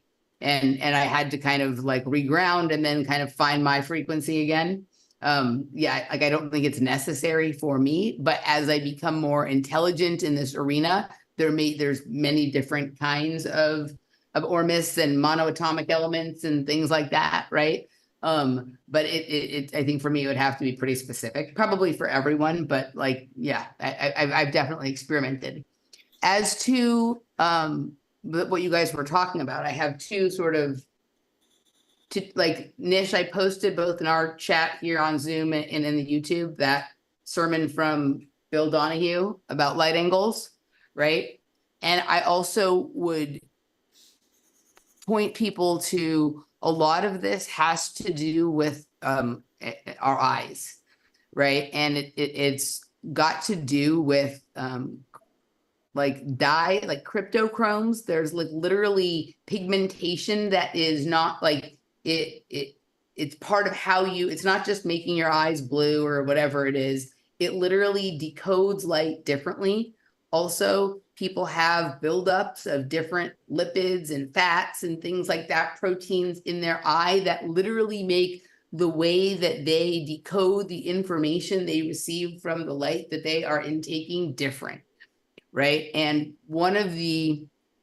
there's a connection between people with certain issues in their eyes and quote unquote schizophrenia. And there's questions about whether which came first, the chicken or the egg. And I don't know if that's as important as the relationship between them. So if you have something in your eyes, whether that is there naturally or whether it was put there or whether it's something that developed based on your health or something you were exposed to, if there is something in your eyes that is making you or allowing you to see something that is not available for people who don't have that in their eyes to see, but it is there. That does not make you crazy or schizophrenic or seeing things. It means you're seeing something that other people can't see. It doesn't mean that you're making it up, right? Or that it's something that you're hallucinating.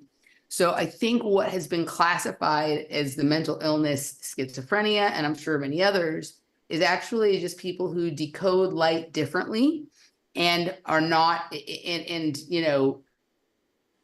and are not able to sort of mind that differentiation in a way that like they know, okay, what I'm seeing, only I am seeing. And like half of the stuff that I'm seeing, everyone else is seeing too. But this specific like set of things is not, and I'm aware of that. So like I cannot respond to it or not talk about it to these people. They don't understand that because they're just seeing it, right? It may be that they're seeing things that are actually there and we're not, right? And I've noticed that there's like some of this seems to be location based. So a person is not only schizophrenic in certain locations, right? Like if the schizophrenia is a mental illness, why would it be that it only happens when they're in certain locations? Wouldn't it be more likely that there's something in a certain location that is sort of either triggering something or that is there, that is making that happen, and they leave there and they're not,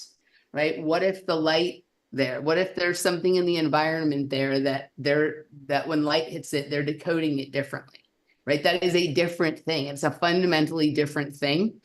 And so I think like what you're talking about with this whole, the angles of light and sort of opening up different arrays of perception, like when I was hearing Bill Donahue talk about it, it sort of opened up this sort of spiritual,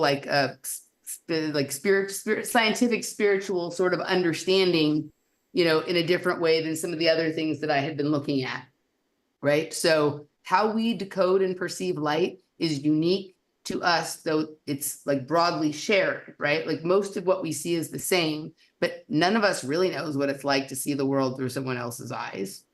Right. And particularly if that person has something in their eyes that's very different than what we have. So as far as the light, that's what I have to say about that. As far as your question, Dani, about being like repelling, right? Like discernment versus with the repelling question and like what Nish said about it. Like I want to go to the my understanding of some of this from nutrition, right? That oftentimes people, if there's a food that they are like super obsessed with or a food that they're super repelled by, either one could be evidence that that food is something that they would be like, they call it like a metabolic antagonist, right? Like it's this guy, Donald Lepore, whose book I read, he doesn't like to call it like an allergy or something like that. He calls it a metabolic antagonist. And so both things can be clues that something is a challenge for you, difficult for you. A lot of times people will have a food that they dislike.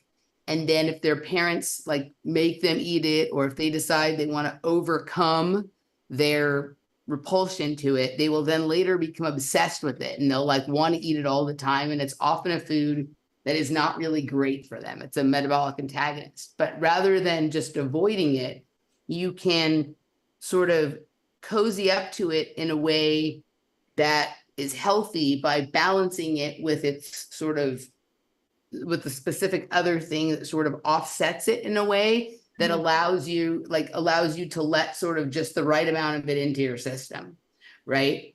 And his like he's kind of an interesting guy. Like he's different than, he does like a muscle testing and a way of kind of saying what things work for you and what things don't. That's a little different than most of the other schools of thought around it. And he's much less known, but it resonated more for me, right? So it's kind of like, and we were talking about this when we talked on the phone the other day, Dani, right? Like sometimes when something really bothers us about someone else, like maybe it's letting us understand something about ourselves. And the point is not that we like should become best friends with that person, but we should, allow ourselves to sort of be near it long enough to have the experience of understanding whatever that is really about, right? So those were my thoughts based on what you said there.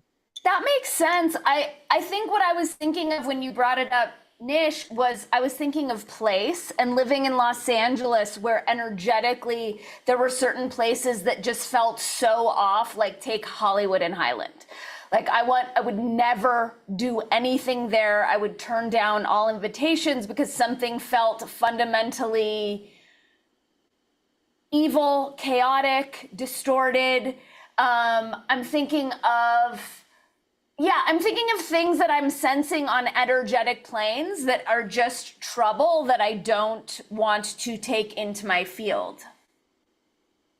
So, Well, okay. go, Emily, go. So two things, right? Like there's a variety, like sometimes we're tapped into like a reality that exists at a certain frequency in a certain location, right? And there's like it's weird, but like sometimes like nutritionally or elementally, these can be sort of resolved, but until you're able to resolve them, then I agree with you. Like some of that, it's like, I don't know what that is, but like that's not working for it's a way of your body or your consciousness giving you information about that isn't resonating well for you. And like, maybe, there's some way you could, based on something you do to manage that, like what I was saying with the nutrition, right? Oh, I take a little bit of this and then I go there and it's not like that.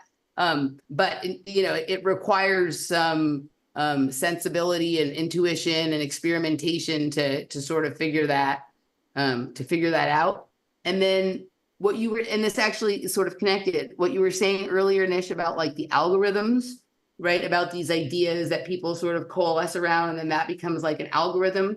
One of the things that I notice is these things that sort of become societal, like viruses or mind worms or whatever it is, like oftentimes groups of people who are, let's say, eating the same diet or taking all the same supplements or doing all the same spiritual practices or exercise or consuming the same data, information bits or whatever it is, they will coalesce around this thing and it settles into an algorithm, right? Like, and so how is it, like, you don't think of it this way, but yeah, probably like, a high percentage of people who eat a very specific vegan diet or carnivore diet, like believe all the propaganda about one thing or another. Like there's certain kinds of information that attract to certain frequencies. And that is part of how this supercomputer is building this sort of algorithmic library as well.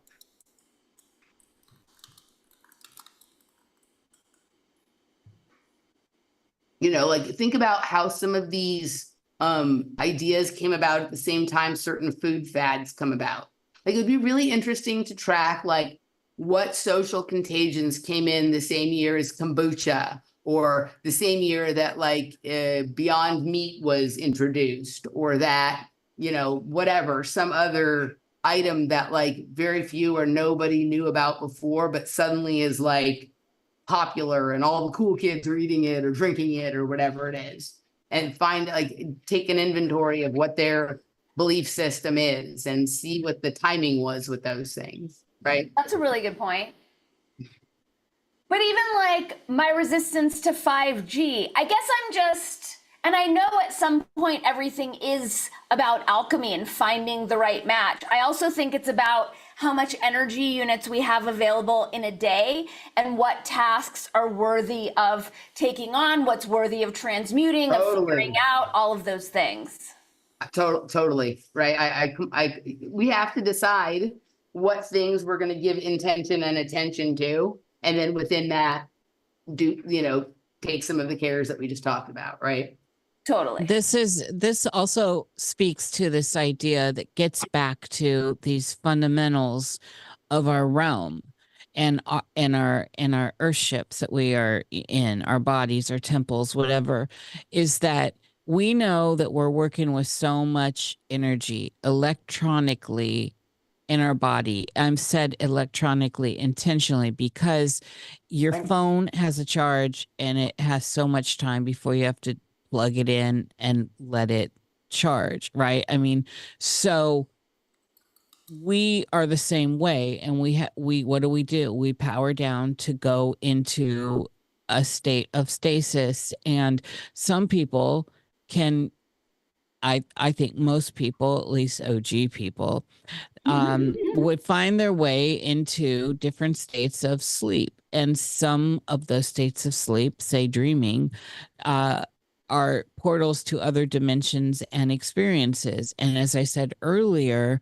when you're in those spaces, when you get past the a certain level of the daily chatter of your life here, you are actually in another space altogether.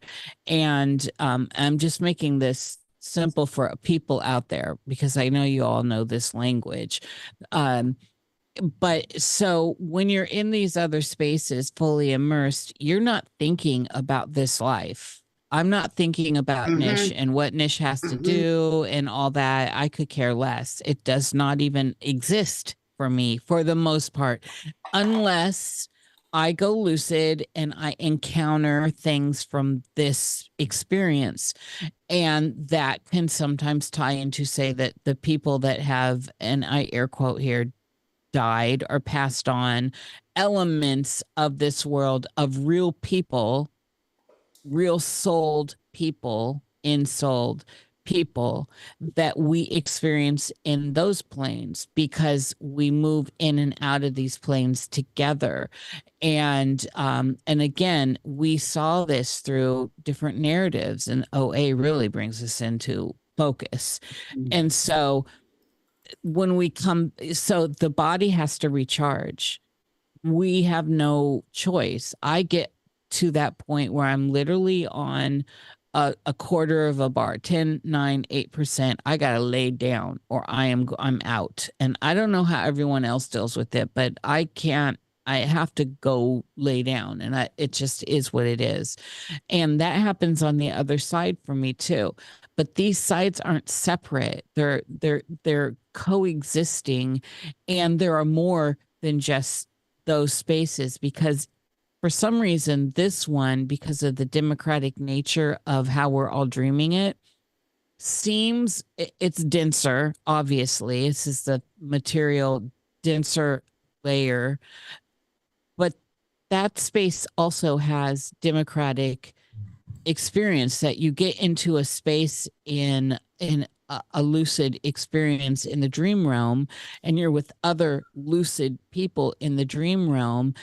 All of a sudden your will is interfered by someone else's will, and the more that are there that are lucid, the more complex it becomes. So if I'm the only lucid dreamer in, say, a mall scenario, I'm in a mall and I'm the only lucid dreamer, so therefore I am the dreamer in that space, and no one else around, I can do whatever I want. I can go flying, I can fart unicorns, I can do whatever I want. The minute another dreamer comes in that's lucid and aware, those aspects of the reality within that space change accordingly. And usually if it's two or a group of people, you can just agree, we're going to hold hands and we're going to all float, or we're going to, do whatever. And it doesn't seem to affect it. But the more people that come into the space that are lucid, and lucid is a whole other discussion here, because there are layers to lucidity, like all this other stuff, like light in water. And then we start talking about a denser experience of reality. And the denser it gets, the more it pulls us down into material realms like this. And that's where I start to see how this Matryoshka doll experience kind of plays out. It is very fluid and interactive, but where we are now, there's a whole bunch of stuff that's breaking down, and so the unseen world is starting to be very visible.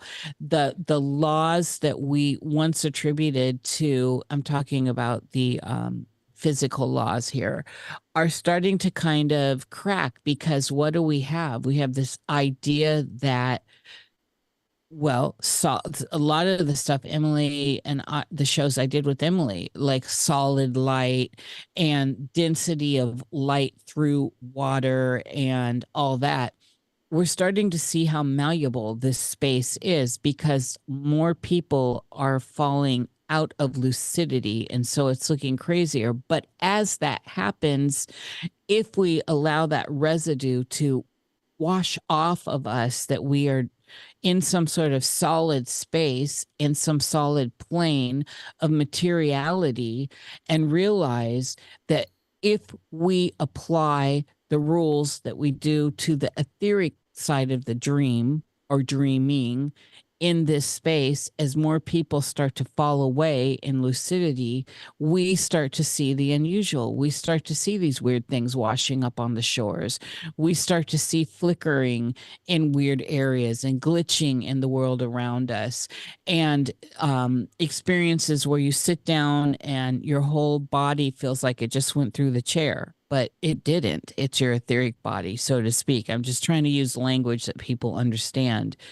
And that's what I'm saying. We are losing lucidity in what we consider our physical world here, this dream. And that's why it's becoming uncanny. And this is where this idea of counter space starts to be more of a flex point. And if we can find ourselves in these flex points, or if you want to look at a flex point as kind of like an elevator or a portal, to move us in and out of perceptual reality, then you start to have more control. Control is a key in this. It's not just a mind tool. It actually engages a lot of the levels of perceptual reality that we think about. The psychic field, the emotional field, the physical field, etc. Then it goes into the electrical nature of the body, and then the water, the programmable aspects of what and who we are. So it's complex, but it's also simple if you break it down into ideas of the dream realm. Again, I'm probably sounding crazy, but it's just how I see it. And I'll tell you what, this is how I traverse this reality. This is why when you're around me, weird things happen. And that's just a fact.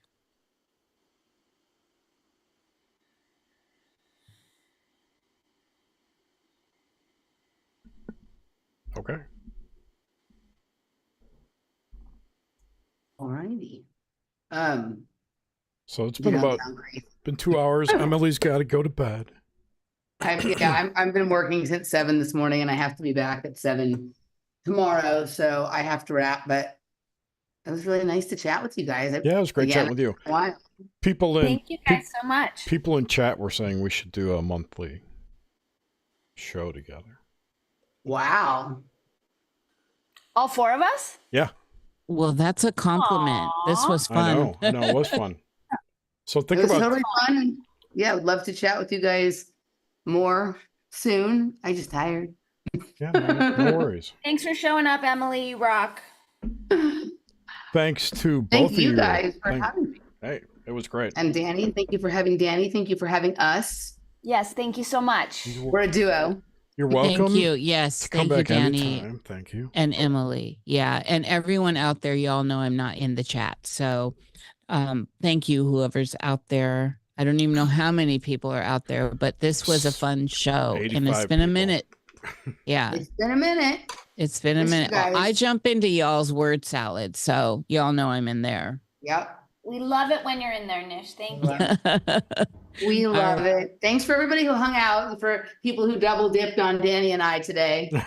Ooh, double dipping. That's a lot of us too. That's me. I watched it. I watched your show tonight. I was up in there. Thank you. Okay. All right, great. Well, thanks, guys. It was a blast talking to you. Hope we can come back again sometime. Thank you, everyone, for listening. Thank you, Nish. And thank you, Jerry. I think Anthony Samaroff's going to come back to talk about his new book.